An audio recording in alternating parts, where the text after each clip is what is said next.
नमस्कार दोस्तों, रंगमंच कहानियों का में आपका स्वागत है। तो कहानियों का सिलसिला शुरू करते हुए लीजिए सुनते हैं इस्मत चुगतई की कहानी, जिसका शीर्षक है घूंघट। यह कहानी इस्मत चुगतई की सर्वश्रेष्ठ कहानियों में से एक है। यह एक उर्दू कहानी का अनुवाद है। तो लीजिए प्रस्तुत है इस्मत चुगतई की कहानी घूंघट।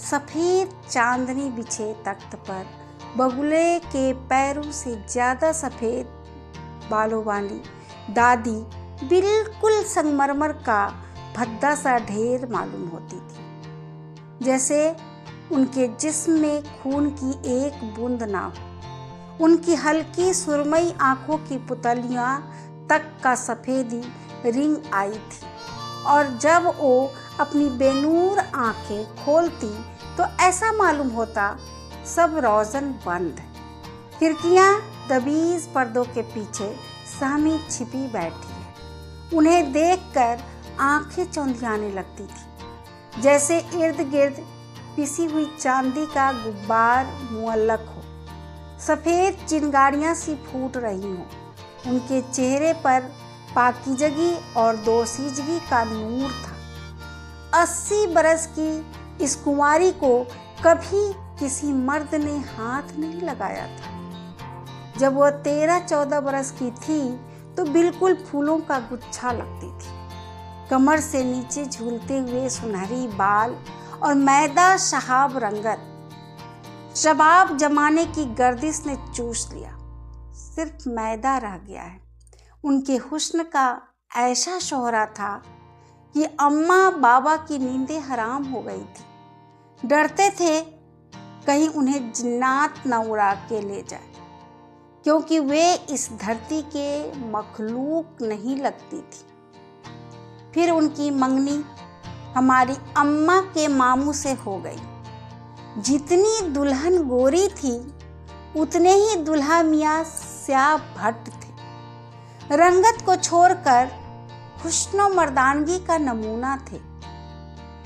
या डसी हुई फटारा आंखें, तलवार की धार जैसी खरी नाक और मोतियों का मान करने वाले दांत, मगर अपनी रंगत की स्याही से बेतरह चिढ़ते थे। जब मंगनी हुई तो सबने खूब छेड़ा, हाय दूल्हा हाथ लगाएगा तो दुल्हन मैली हो जाएगी, चांद को जानू ग्रहण लग जाएगा। काले मियाँ उस वक्त 17 बरस के, खुद सर बिगड़े दिल बिछड़े थे। उन पर दुल्हन के हुस्न की कुछ ऐसी हैबत तारी हुई कि रात ही रात जोधपुर अपने नाना के यहाँ भाग गए। दबी जबान से अपने हमउम्रों से कहा, मैं शादी नहीं करूँगा। ये वो जमाना था जब चू चरा करने वालों को जूते से दुरुस्त कर लिया जाता था। एक दफ़ा मंगनी हो जाएगी तो फिर तोड़ने की मजाल नहीं थी। नाके कट जाने का खदशा होता था, और फिर दुल्हन में ऐब क्या था? यही कि वो बेइंतहा हसीन थी। दुनिया हुस्न की दीवानी है और आप हुस्न से नाला। बदमजाकी की हद। वो मगरूर है, दबी जबान से कहा। कैसे मालूम हुआ? जबकि कोई सबूत नहीं, मगर हुस्न जाहिर है मगरूर होता है, और काले मियाँ किसी का गुरूर झेल जाए ये नामुमकिन। नाक पर मक्खी बिठाने के रवादार न थे। बहुत समझाया कि मियाँ, वो तुम्हारे निकाह में आने के बाद तुम्हारी मिल्कियत होगी। तुम्हारे हुक्म से दिन को रात और रात को दिन कहेगी। जिधर बिठाओगे बैठेगी, उठाओगे उठेगी। कुछ जूते भी परे और आखिर एकार काले मियाँ को पकड़ बुलाया गया और शादी कर दी गई। डोमनियों ने कोई गीत गा दिया, कुछ गोरी दुल्हन और काले दुल्हा का। इस पर काले मियाँ फनफना उठे। ऊपर से किसी ने चुभता हुआ एक सहरा पढ़ दिया। फिर तो बिल्कुल ही आलिफ हो गए, मगर किसी ने उनके तंतना को संजीदगी से ना लिया। मजाक ही समझे रहे और छेड़ते रहे। दुल्हा मियाँ शमशीरे बराहना बने। जब दुल्हन के कमरे में पहुँचे तो लाल लाल चमकदार फूलों में उलझी सुलझी दुल्हन देखकर पसीने छूट गए। उसके सफ़ेद रोशनी हाथ देखकर खून सवार हो गया। जी चाहा अपनी स्याही इस सफ़ेदी में ऐसी घोट डाले कि इम्तियाज ही खत्म हो जाए।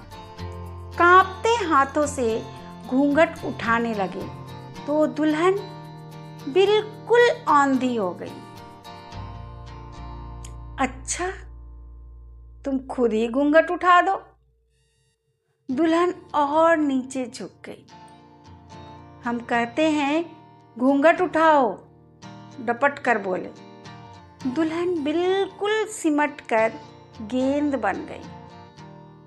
अच्छा जी, इतना गुरूर। दूल्हे ने जूते उतार कर बगल में दबाए और पाई बाग वाली खिड़की में कूदकर सीधे स्टेशन, फिर जोधपुर। इस जमाने में तलाक वलाक का फैशन नहीं चला था। शादी हो जाती थी तो बस हो ही जाती थी। काले मियाँ 7 बरस घर से गायब रहे। दुल्हन ससुराल और मीका के दरमियान मुअल्लक रही। माँ को रुपया पैसा भेजते रहे। घर की औरतों को पता था कि दुल्हन अनछुई रह गई। होते होते मर्दों तक बात पहुंची। काले मियाँ से पूछताछ की गई। वो मगरूर है। कैसे मालूम? हमने कहा घूंघट उठाओ, नहीं सुना। अजब गाउदी हो। अम्मा, कहीं दुल्हन खुद घूंघट उठाती है? तुमने उठाया होता? हरगिज नहीं, मैंने कसम खाई है वो खुद घूंघट नहीं उठाएगी तो चूल्हे में जाए। अम्मा, अजब नामर्द हो। दुल्हन से घूंघट उठाने को कहते हो, फिर कहोगे वो आगे भी पेशकदमी करे। अजी लाहौल वाला को। गोरी बी के माँ बाप इकलौती बेटी के गम में घुलने लगे। बच्ची में क्या ऐब था कि दूल्हे ने हाथ न लगाया? ऐसा अंधेर तो ना देखा ना सुना। काले मियाँ ने अपनी मर्दानगी के सबूत में रंडीबाजी, लौंडेबाजी, मुर्गबाजी, कबूतरबाजी, गरज कोई बाजी न छोड़ी और गोरी बीवी घूंघट में सुलगती रही। नानी अम्मा की हालत खराब हुई तो 7 बरस बाद काले मियाँ घर लौटे। इस मौके को गनीमत समझकर फिर बीबी से उनका मिलाप कराने की कोशिश की गई। फिर से गोरी भी दुल्हन बनाई गई, मगर काले मियाँ ने कह दिया, अपनी माँ की कसम खा चुका हूँ, घूंघट मैं नहीं उठाऊंगा। सब ने गोरी बीबी को समझाया, देखो बनू, सारी उम्र का भुगतान है। शर्मो हया को रखो ताक में और जी करा करके तुम आप ही घूंघट उठा देना। इसमें कुछ बेशर्मी नहीं है, वो तुम्हारा शौहर है, खुदाए मजाजी है, उसकी फरमानबरदारी तुम्हारा फर्ज है। तुम्हारी निजात उसका हुक्म मानने ही में है। फिर से दुल्हन सजी, सेज सजाई, पुलाव जर्दा पका और दूल्हा मियाँ दुल्हन के कमरे में धकेले गए। गोरी बीबी अब 21 बरस की नौखेज हसीना थी। अंग अंग से जवानी फूट रही थी, आंखें बोझल थी, सांसें भरी थी। 7 बरस उन्होंने इस घड़ी के ख्वाब देखकर गुजारे थे। कमसिन लड़कियों ने बीसियों राज बताकर दिल को धड़कना सिखा दिया था। दुल्हन के हीना आलूदा हाथ पैर देखकर काले मियाँ के सर पर जिन मंडलाने लगा। उनके सामने उनकी दुल्हन रखी थी। 14 बरस की कच्ची कली नहीं, एक मुकम्मल गुलदस्ता। राल टपकने लगी। आज जरूर दिन और रात को मिलकर शर्मगई शाम का समा बंधेगा। उनका तर्बेज़कार जिस्म शिकारी चीते की तरह मुंह जोर हो रहा था। उन्होंने अब तक दुल्हन की सूरत नहीं देखी थी। बदकारियों में भी इस रस भरी दुल्हन का तसव्वुर दिल पर आड़े चलाता रहा था। घूंघट उठाओ, उन्होंने लरजती हुई आवाज में हुक्म दिया। दुल्हन की छंगली भी ना हिली। घूंघट उठाओ, उन्होंने बड़ी लजाकत से रोनी आवाज में कहा। घूंघट उठाओ। सुकूत तारी है। अगर मेरा हुक्म नहीं मानोगी तो फिर मेरा मुंह नहीं दिखाऊंगा।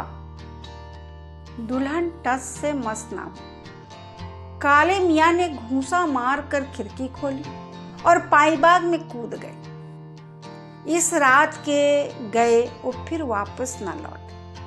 अनछोई गोरी बीबी 30 साल तक उनका इंतजार करती रही। सब मर खप गए। एक बूढ़ी खाला के साथ फतेहपुर सिकरी में रहती थी कि सुनावनी आई। दुल्हा आए हैं। दुल्हा मियाँ मोड़ियों में लोट पीट कर अमराज का पुलंदा बने आखिरी दम वतन लौटे। दम तुरने से पहले उन्होंने इल्तिजा की कि गोरी बीबी से कहो आ जाओ कि दम निकल जाए। गोरी बीबी खंबे से माथा टिकाए खड़ी रही। फिर उन्होंने संदूक खोलकर अपना तार तार शहाना जोरा निकाला। आधे सफ़ेद सर में सुहाग का तेल डाला और घूंघट संभालती लबे दम मरीज के सिरहाने पहुंची। घूंघट उठाओ, काले मियाँ ने नजर के आलम में सिसकी भरी। गोरी बीबी के लरजते हुए हाथ घूंघट तक उठे और नीचे गिर गए। काले मियाँ दम तोड़ चुके थे। उन्होंने वही उकड़ू बैठकर पलंग के पाए पर चूड़ियाँ तोड़ी और घूंघट की बजाय सर पर रंडापे का सफ़ेद दुपट्टा खींच लिया। अभी आप सुन रहे थे इस्मत चुगतई की कहानी। यह कहानी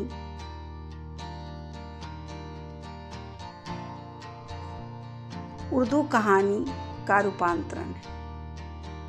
यदि आपको कहानी पसंद आए तो आप मेरे चैनल को लाइक करें, सब्सक्राइब करें और बेल आइकन बटन को दबाना न भूलें।